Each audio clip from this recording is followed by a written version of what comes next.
Si je vous dis service client, il y a peu de chances pour que vous trouviez ça sexy. Et pire encore, il y a peu de chances pour que vous associez ça à un bon souvenir. Alors on pourrait penser que c'est lié au fait qu'à chaque fois qu'on est en contact avec un support, c'est lorsqu'on rencontre un problème, mais je crois plutôt que le souci vient de la façon dont la grande majorité résolvent ces problèmes. Enfin, j'imagine que j'ai même pas besoin de détailler, que vous savez déjà ce à quoi je fais allusion. On a tous déjà été en contact avec un service client qui met du temps à répondre, qui est externalisé à l'étranger ou même qui suit des processus scriptés qui font que les agents sont totalement impuissants pour répondre, mais c'est généralement derrière une faille que se cache une innovation. Et c'est de cette idée qu'est parti Capitaine Train. Capitaine Train, ça commence en 2009.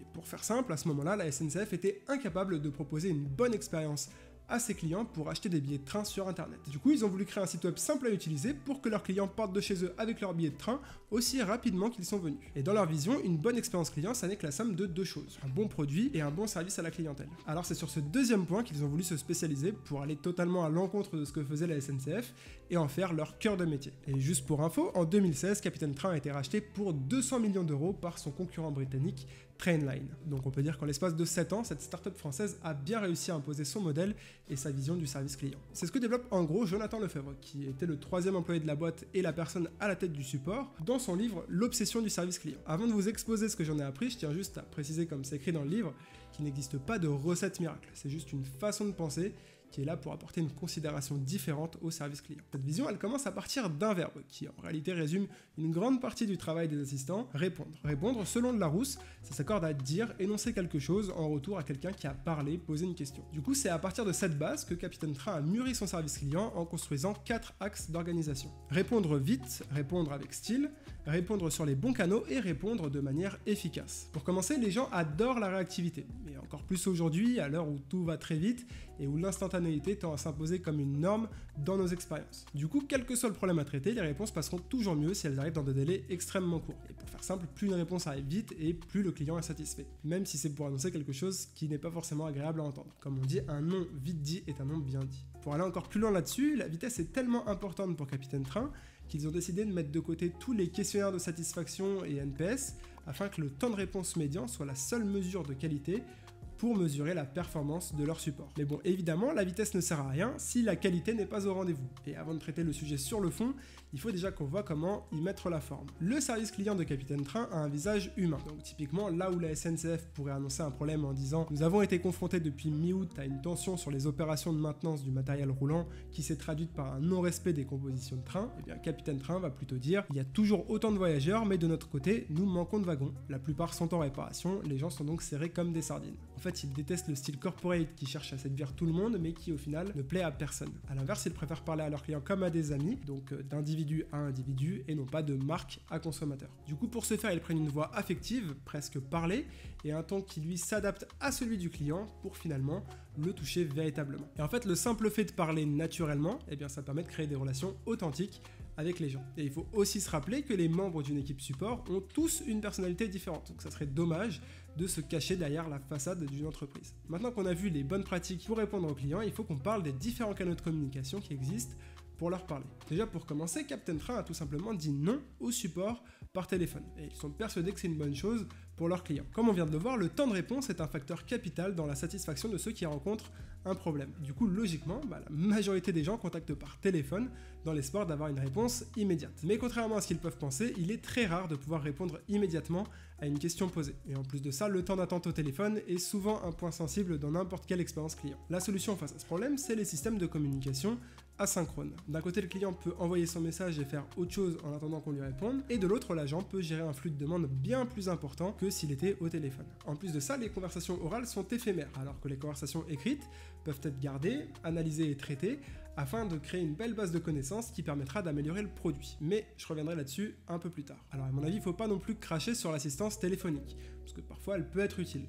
Mais dans l'immense majorité des cas, les conversations asynchrones sont beaucoup plus efficaces. Depuis quelques années, il y a une nouvelle tendance qui est celle des chats. Vous savez, c'est la petite bulle en bas à droite des sites web. De par sa fonction, elle promet de rendre le web beaucoup plus humain et personnel parce qu'elle se situe comme un bon compromis entre l'email et le téléphone. Elle emprunte le format écrit des conversations qu'on peut avoir par mail, tout en ajoutant une touche d'instantanéité qu'on peut retrouver à l'oral. Mais c'est aussi ce qui peut lui faire défaut, parce que inconsciemment, quand on ouvre une fenêtre de chat, les attentes de réactivité du service client sont immédiatement beaucoup plus élevées. Et à côté de ça, pour l'équipe support, plus le contact sera facile et plus l'équipe sera sollicitée. Donc ça demande vraiment une très bonne organisation des agents en question. Au final, ce qu'on peut résumer de tout ça, c'est que le choix des canaux est très stratégique et il demande de la réflexion. Une réflexion qui est pour moi fondamentale parce qu'elle est le point de départ de ce qui fera la qualité du service client. Même si les conversations asynchrones paraissent être le meilleur deal, et bien dans certaines situations, elles vont juste rajouter des étapes superflues là où une conversation synchrone serait bien plus efficace. Pour finir sur le dernier point, un bon service client doit répondre de manière efficace. Et pour ça, il y a plein de principes de bon sens qui existent, mais j'en ai noté 2 qui me paraissaient assez intéressants. Dans un premier temps, les promesses sont des dettes. Donc logiquement, il faut faire attention à ce que l'on promet,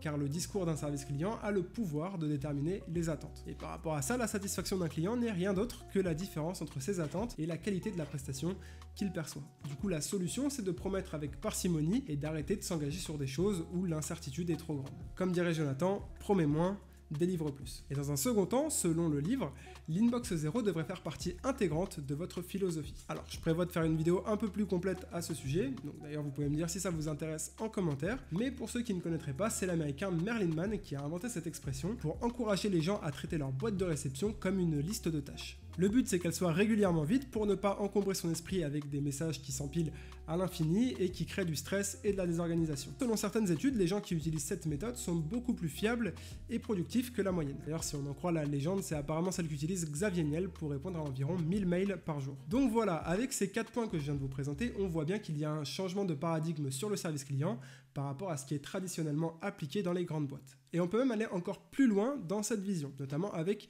l'Everyone on Support. Avec cette pratique, le service client ne se limite pas uniquement à l'équipe support, il concerne toute l'entreprise. C'est-à-dire que tous les employés de la boîte, donc qu'ils soient développeurs, comptables ou bien au marketing, dédient une demi-journée, une journée ou même parfois plus, au support tous les mois. Bon, certains sont perplexes au départ et la grande majorité n'ont pas une tendance naturelle à répondre à leurs clients si ça ne fait pas partie de leur périmètre de responsabilité. Mais pourtant, outre la force de travail collective que ça crée dans l'équipe, ce fonctionnement a un réel avantage. Il permet à chacun d'être meilleur dans son travail, mais surtout de mettre plus de sens dans ses actions au quotidien. En fait, en étant réellement exposé aux problèmes de son client, il devient du coup plus facile de trouver les solutions pour les corriger. Et c'est comme ça que toute l'équipe devient un expert du produit. Dans la plupart des entreprises, le service client est déconnecté des personnes qui construisent le produit. Et c'est le meilleur moyen de créer des expériences médiocres. Alors qu'avec cette vision, le service client aide les clients, mais il aide aussi le produit à aider les clients. En fait, ça devient en quelque sorte le pôle de recherche et de développement. Et en plus de ça, ce fonctionnement peut aussi servir à faire du marketing. Donc c'est pas une règle absolue, mais pour grandir, souvent,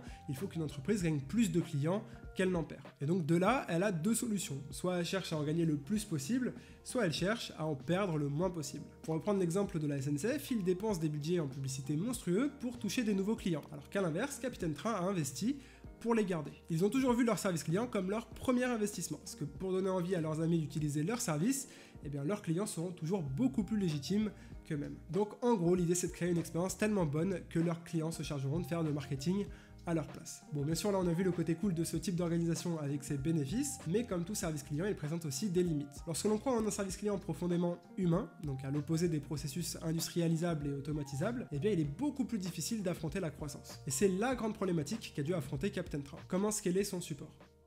Scaler un support, ça veut dire qu'avec un agent supplémentaire, eh bien toute l'équipe résout individuellement plus de choses qu'auparavant. Et en fait, c'est ici que la proximité entre le support et le produit prend tout son sens, parce qu'elle permet de traiter le problème à la source. L'objectif final, la finalité, c'est de faire en sorte que le produit soit tellement bon qu'il n'y ait jamais besoin de contacter le service client. Comme dit le dicton, the best support is no support. Et du coup, le but de l'équipe, c'est d'améliorer le produit pour éviter au service client les cas où le produit devrait suffire, et ainsi maximiser la disponibilité pour les cas où l'assistance humaine est indispensable. En plus des améliorations sur le produit, il y a également un gros travail à faire sur les pages d'aide. Alors l'idée c'est pas de refuser le contact avec le client, mais plutôt de rendre son expérience meilleure en l'invitant à chercher une réponse par lui-même pour éviter d'attendre une réponse. Et du coup, le site d'aide, c'est un peu le produit de l'équipe support. Un autre point de réflexion, c'est l'accès au formulaire de contact. Au démarrage, une entreprise peut se permettre de passer beaucoup de temps à parler avec son client. C'est d'ailleurs la meilleure chose à faire lorsqu'elle cherche son Product Market Fit. Et du coup, il y a tout intérêt à ce que le formulaire de contact